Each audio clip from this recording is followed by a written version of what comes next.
Hey, what's up, everybody? It's just Charleston, and welcome you guys to another episode of the Dreamerspro Show, where we cover everything from sports, hot topics, classic debates, entertainment, and we give you guys a fresh perspective on things and how we see them. And today we got a pretty serious show for you guys today that we definitely want you guys to stick around for. So please make sure you like the video and subscribe to the channel. Let me get into this topic here. We just recently finished producing a show about Russell Westbrook, and it all depends on when you guys are seeing these shows, obviously. But there's another person in media that I want to get to, and that person is Stephen A. Smith.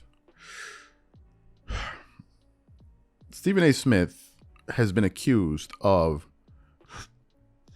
making things personal with Kyrie Irving.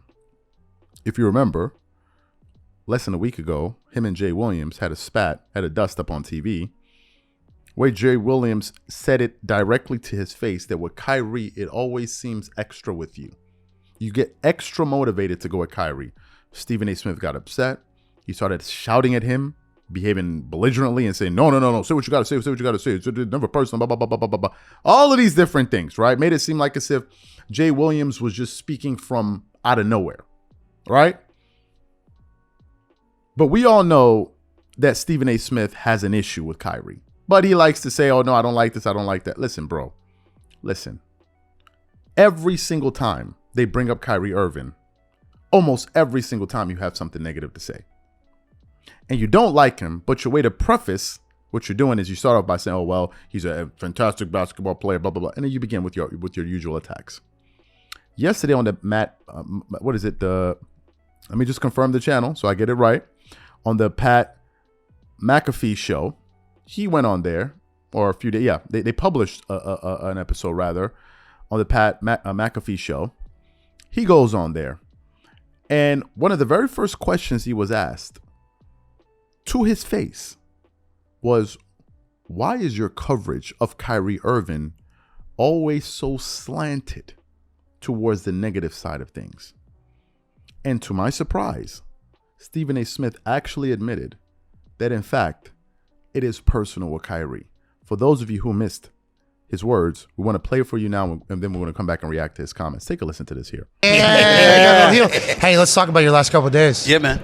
Because the NBA, is cooking currently. Yeah. Kyrie Irving gets traded out of Brooklyn to Dallas. They get a big win last night. He's leading scorer, I believe. Yeah. Luka was out, so they're able to kind of maybe one and change. And you obviously cut a promo on Kyrie, and the world reacts to it. How do you see that all going in the future with you and Kyrie? What do you think? Like, he wins? Do you ever see you coming full? Kyrie, listen, here's the deal. Just your coverage of him. Here's the deal. It doesn't matter how I feel about you. I'm always going to be fair, and I'm always going to be objective. You ain't worth my paper. So my attitude is that even if I don't like your ass, I'm still going to be fair. Now, me and Kyrie have our differences that I don't think will ever be settled. He knows why. It's personal. I'm not going to say why. But that doesn't stop me. That doesn't stop me from looking at him and saying he's a phenomenal player. By the way, you'll appreciate this because I've been wanting to tell you this. I've been having to tell people this the last couple of days. They can't seem like they can comprehend it. There's a difference between superstar players and superstars. Tim Duncan was a superstar. Okay? He's a superstar player. I'm sorry. Yeah. He went on the court. He was the best at what he did as a power forward. He won 5 championships, blah. Kyrie Irving is a superstar. Okay. You walk through the turnstiles to watch him play. Blockbuster. That's who he is. So in that regard, Kyrie Irving pays for himself. Kyrie Irving is a sensational basketball player, a person that I think is worth $50 million a year in today's NBA economy. But you can't pay him more than 1 year at a time because you can't trust that he's going to show up to work. Literally over the last 3 years in Brooklyn, you literally walk through the loading dock area at times if you were a reporter to see if he would get off the bus because you never knew when he was going to play. And I'm talking about, I don't feel like playing today.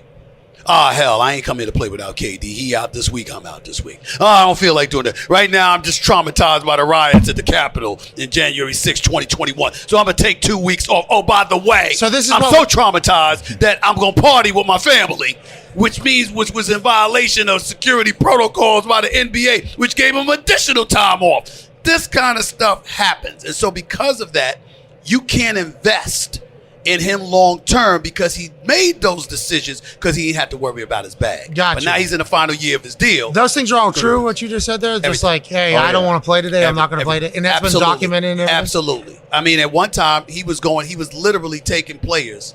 After Steve Nash, the former coach, would conduct the practice, he would go and take players out of the locker room and bring them back on the basketball court to talk about what plays they should run. So you heard what he just said.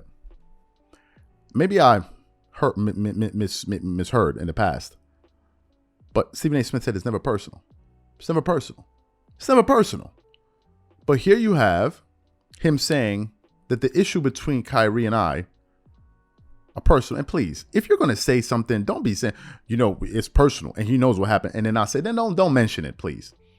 It's like, yo, I saw something incredible today at the mall, but I'm not going to talk about it. Then don't bring it up. Don't bring it up. Like, don't bring it up. Just, you might as well not say it. But there he just admitted they have a personal issue with one another. Now, let's think about the amount of times that Kyrie Irving has publicly stated Stephen A. Smith's name when he was talking in the media. Let's think about the times. I can think of maybe 1 or 0 where Kyrie Irving specifically said Stephen A. Maybe 1 or 2, maybe it's between 2 and 0. Between 2 and 0. Let's think about the amount of times that Stephen A. Smith has had a hard on for Kyrie whenever he hears his name and starts going off on him. Literally, almost every time. Almost every time.